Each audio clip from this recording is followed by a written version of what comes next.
All right. Thank you. My name is Aaron Stevens. I'm a partner with Abraham and Gaffney, and tonight I passed out a presentation handout along with the bound copy of the audit report. So what this presentation handout is I pulled out excerpts from the audit report and put them together in here, and it allows me to highlight some things and make some notes on it, and also added some charts and graphs to help facilitate the presentation. Thank you. A couple of general comments. You know, our thanks to April and the city staff, as well as the staff from Plant Moran. We appreciate their courtesy, cooperation, and assistance. I thought the field work went very well. What we plan to do tonight is to highlight what I consider to be the key areas. And if you have questions, feel free to stop me. We can go through those at any time. So on pages 1 through 3 of the presentation handout, we have the independent auditor's report. And I've highlighted a couple of sentences here on page 1. The preparation and fair presentation of the financial statements is management's responsibility. They're your financial statements, not ours. In the third paragraph, I've highlighted a sentence. Our responsibility as the auditors is to express opinions on the financial statements based on our audit. The opinions are given on page 2 of the presentation in the top paragraph.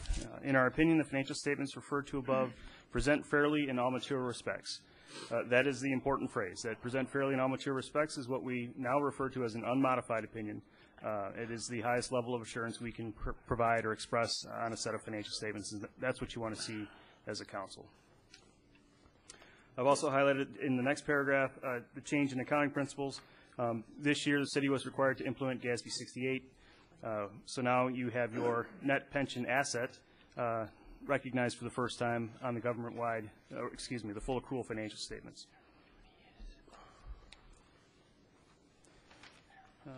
Page 3 is just the rest of the independent auditor's report. I didn't really highlight anything there. On pages 4 and 5 of the presentation, they make up the government-wide financial statements. These are prepared on the full accrual basis of accounting, and they're prepared once a year for the audit. That's the only time you see these financial statements prepared at this level is in the audit report. They have a long-term perspective, and the statement of net position that you see on page 4 of the presentation is a snapshot as of June 30th, 2015. A couple of things that I like to look at, a couple of the financial performance indicators, one being the current ratio.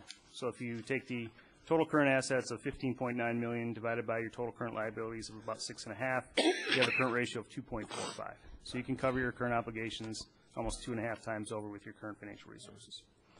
That same calculation for the business activities, you have a current ratio of 4.23. Would you prefer questions at the end or as we go? Whenever. Chair, I'm sorry. You can do them as they come to you. What's a benchmark for that? Well, I don't know if I have a good answer for a benchmark because it really depends, or you should compare yourself to yourself. You don't ever want to be less than 1. You know, if you're less than 1, you're not meeting your obligations, and that's not a good thing. These are a little lower than they were a year ago. I think the governmental, I don't have last year's with me, but the governmental activities is pretty close. The business type activities is a little bit lower than it was last year, but there's reasons for that. Now, I'll get to that in a couple of minutes when we get to the fund level financial statements. Could you say a few words about the difference between governmental activities and business activities? Sure. Your governmental activities would include general government, your clerk, treasurer, so forth, streets, sanitation, public safety, public works. The business type activities would include your water and sewer and your parking. Thank you. So what we have here, the governmental activities, basically you can take your governmental funds and then add in your long-term items, your capital assets, your long-term debt. You don't see those at the fund level for the governmental funds because those are prepared on the modified accrual basis of accounting. This is the full accrual basis of accounting, so you've got those long-term items. The business type activities, it's exactly the same information that you see at the fund level for the water and sewer fund and parking. It's only a slightly different format. And in the fund level, you have more detail because it's broken down into those funds. This is the total at the government-wide level. Thank you. I have highlighted the net pension asset for you for the governmental activities. It's $11.9 million. Business type activities is $1.9 million. That's new. That's the only reason I highlighted is that's the change. That's GASB 68. And then I also highlighted the net other post-employment benefits obligation, which is at $4 million. This year, or as of June 30, 2015. That represents the cumulative effect of not funding the ARC, or the annual required contribution, for your retiree health care. And I'll have a few more words on that towards the end. On that, though, this audit includes an audit of the police and fire and the employee pension. Yes. Are those also independently audited by those boards? Why do I feel like we do an audit in those? No, this is the only audit of those. Might be thinking of the valuation where they see what percent were funded. But not an audit. We don't do a separate independent audit of those. No, this is it. Okay. Thank you. Another ratio that I like to look at is the unrestricted net position compared to your expenses for the year. So for the governmental activities, that $19,737,000 compared to your expenses of $24,914,000. That represents about 79% of your expenses for the governmental activities. In the previous year, it was about 25%, but we're reflecting that net pension asset now of the $11.9 million, and so that really shoots that percentage up. For the business type activities, it's about 63% of your expenses, which is quite a bit lower. Last year, it was 126% of expenses, but that was before the litigation settlement that was paid out in 2015. So. On page 5 of the presentation, we have the statement of activities, also a government-wide financial statement. It starts with expenses in the left-hand column. It reads left to right. You add back in your program revenues to come up with a net expense in the right-hand column. For governmental activities, it's not unusual for those to have a net expense or have negative numbers in that right-hand column. For the business type activities, you would prefer those to be positive numbers, have a net revenue, at least covering your expenses. But again, that settlement really affected this year's financial results. I'm sorry, on the expenses of the interest on long-term debt, where would I find the total amount of long-term debt we're carrying? Where did you find total amount of? Well, I'm asking, that's my question, because the interest on long-term debt was $307,000. Where would I find the total amount of long-term debt we're carrying? It's broken into two components on the statement of net position. So your current portion of long-term debt for the governmental activities was almost $3.5 million. It's about the middle of the page, a little lower than the middle of the page. And then you have to add in your non-current portion, which is about $3.5 million as well. Oh, I see it. Okay, thank you. So there is a note disclosure on it. Page 27. Thanks. That details all of the long-term debt. So about $7 million we're carrying? For governmental activities, yeah. And then you've got water and sewer debt as well. Okay. That's separate. So the results for the year, that third number from the bottom, change in net position, governmental activities increased net position by $2.6 million, where business type activities decreased net position by $5.2 million. Pages 6 and 7 of the presentation, we get into the governmental funds financial statements, and as I mentioned, these are prepared on a modified accrual basis of accounting, which has a current financial resources focus. This should be a more familiar presentation to you because this is the level at which your budgets are prepared, and the interim reporting that you see throughout the year is done at the fund level. The balance sheet is also a snapshot as of June 30th, 2015, and I tend to focus on the general fund as the operating fund for the city. And specifically, I look at fund balance. Your total fund balance as of June 30th was $6.3 million, that second number from the bottom. And there are certain amounts that have been earmarked for specific purposes, whether there were internal commitments or external restrictions on that money. And so if you take the assigned portion and the unassigned portion, we collectively refer to that as unrestricted fund balance.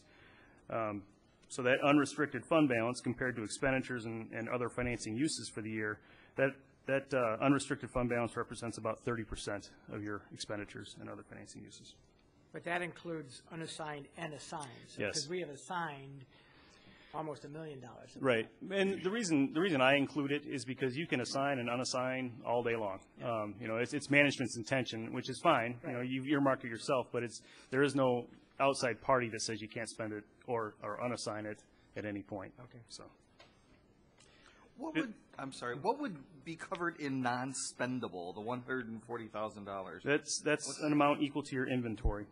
Oh, So, okay. Yep. If you look up about the third of the way down the page, it's the same number. That makes sense. We would also include if you had any prepaid expenditures. So the money's already been spent, you can't spend it again. Yeah. So. As a point of reference, the GFOA recommends a minimum fund balance equal to 2 months' worth of normal operations. So 2 divided by 12 is about 17%, and you're at 30, which is great. You're in sound financial condition for the general fund. On page 7 of the presentation, this is the statement of revenues, expenditures, and changes in fund balances, again focusing on the general fund. Total revenues for the year, $19,288,000. That was an increase from the 2014 fiscal year of about 6%.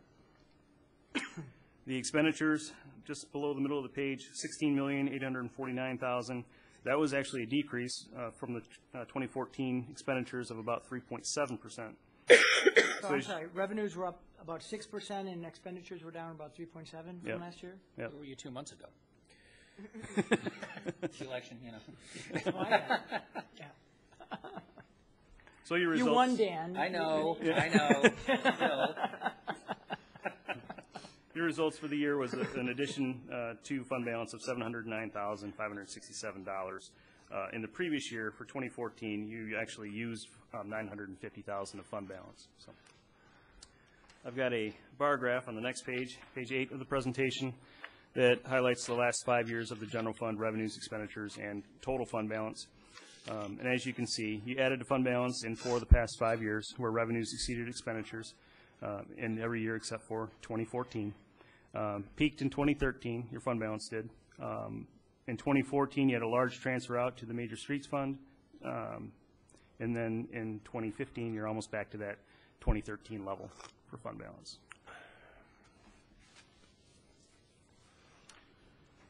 On page 9, I have a couple of pie charts that detail the composition of your general fund revenues and expenditures. Largest source of revenue is property taxes at 52%. It was 50% last year. That's followed by intergovernmental revenue, which would include federal, state, and local sources at 16%. It was 17% in 2014, so relatively consistent. On the expenditure side, your largest use of funds is public safety function at 52%. For 2014, it was 57%. And then general government at 26%. In the previous year, that was at 22%. So again, relatively consistent from year to year. What would we have done that allowed for a 5% decrease in public safety? Probably when what year? Well, we're 5% less this year than it was last year, is what I heard, correct? Yeah. So why would we spend less on public safety this year? Well, you have to remember that it has to add up to 100%. You had a lot of transfers out last year to the Major Street Fund, so it really kind of... Oh, you're right, it's relative. The overall You're absolutely budget right. Okay, is I get it now. something. Yeah. It can skew things pretty quickly when you have large transfers out. So. Sure, thanks. On page 10, a couple of line graphs. This is the unrestricted, again, that assigned and unassigned portion of fund balance compared to expenditures and other financing uses for the past 5 years. So again, you were at 26% in 2011, and then 30%, down to 25% in 2014, and then back up to 30% in 2015. So you've maintained 25 to 30% in fund balance, in that unrestricted fund balance for the last 5 years. The line graph on the bottom shows that same information in terms of dollars instead of percentages, and I've got the minimum recommended fund balance from the GFOA on there as well. Pages 11 and 12 of the presentation make up the proprietary funds financial statements. Again, full accrual financial statements, same information that you saw in the business type activities, different format but more detail. Broken down into the funds. And so what I'd like to do is focus on the water and sewer fund because it's a major fund.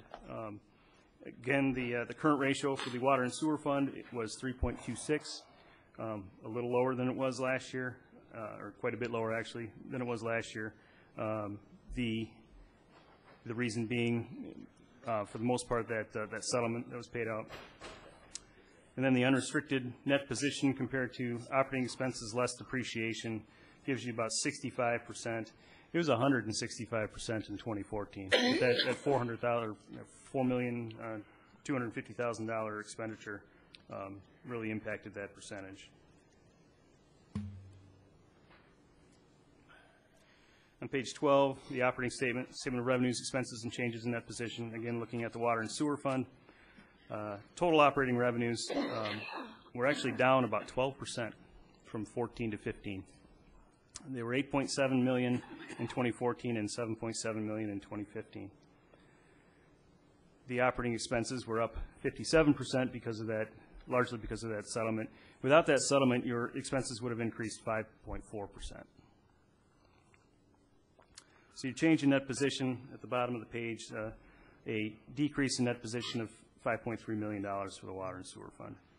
We did have to restate beginning net position because of the net pension asset, so that actually improved the beginning net position, and he ended the year with a total net position of $25,782,000.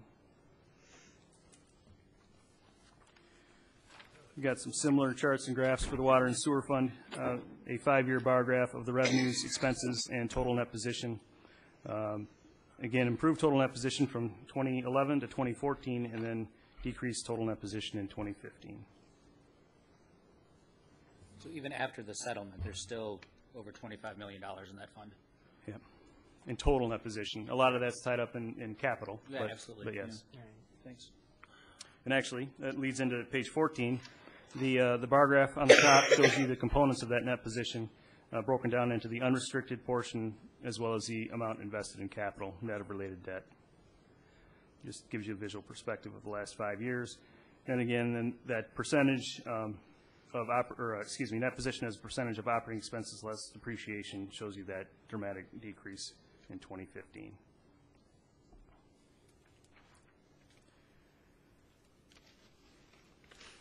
The next 3 pages make up the independent auditor's report on internal control. We had a couple of findings or comments this year. Management has provided their corrective action responses. I wasn't really planning on going through these point for point. I'd be happy to answer any questions you might have on those. Does anyone have any? I don't have any. Could you speak a little bit about unclaimed property? What is that? Those are old outstanding checks, checks that people haven't cashed. They've gone unclaimed. They should be issued to the Department of Treasury. It should be reviewed annually, and anything that's old needs to be sent on Have to. you not been cashing your I checks? know. I just come from the glove You don't box. even need it. I don't need it. All right. And there were a handful. I mean, it wasn't like there's a bunch. There's a handful of checks that probably should have been sent along. Thank you. Then, on the horizon, so the new stuff coming up. On page 18 of the presentation, I pulled out a page out of the notes to the financial statements on upcoming accounting pronouncements. There are several. I kind of refer to this as the Auditor Employment Act section of the report. We've got several accounting standards that will become effective over the next couple of years. Some will have more significance for the city of Ferndale than others. I've highlighted GASB Statement 75 because this relates to that OPEB liability that is on the books right now as the unfunded ARC. But just like the pension liability, you're going to, or actually you have a pension asset, which is a little unusual, but that's cool. You'll have to recognize that full liability in the year ended June 30, 2018. So to give you just an idea of what that might look like, on page 19, this is another page out of the notes. Currently, you've got recorded a $4 million net OPEB obligation, and that is the unfunded ARC. But the actually accrued liability as of the last valuation date was $53,314,000. So that difference, or somewhere in that ballpark, will need to be recorded June 30, 2018. It's about $49 million that would be recognized on the full accrual statements. It doesn't affect the general fund because that's modified accrual, but it would affect the full accrual financial statements. And that would bring your unrestricted net position negative. So wanted to let you know it's out there. It's coming. You've got a couple of years to brace yourself, I guess. But Yeah. And everybody's going to be negative. Well, all right. April, you got some work to do in the next couple of years. Apparently. And we will discuss that whole new thing during the next budget process. Yes, So. we need to. Huh? Yeah, they are. All right. Does anybody have any other questions? There's mud. There's mud. I hope it's a little better than that. It's very clear. Do we need a motion to accept Great the job. report? Is that what we're doing? Dan, I'm seeing Dan say yes. Why don't we do a motion to accept the audit report? I will make a motion that we accept the audit report as presented. Moved by Martin and supported by Piana. All right. Any last comments or questions on the audit? Martin, would you call the roll, please? Councilmembers Polika? Yes. Piana? Yes. Lennon? Martin? Yes. And Mayor Colvin? Yes, thank you. The audit is adopted. He missed his last vote. Yeah, he did. Mike, you don't have very many votes to go. Where are you, man? All right, we don't, seeing that there's no other business in this regular agenda, I will close this meeting, and this meeting is adjourned. We will Thank you. reconvene just for the public's information at 7 o'clock.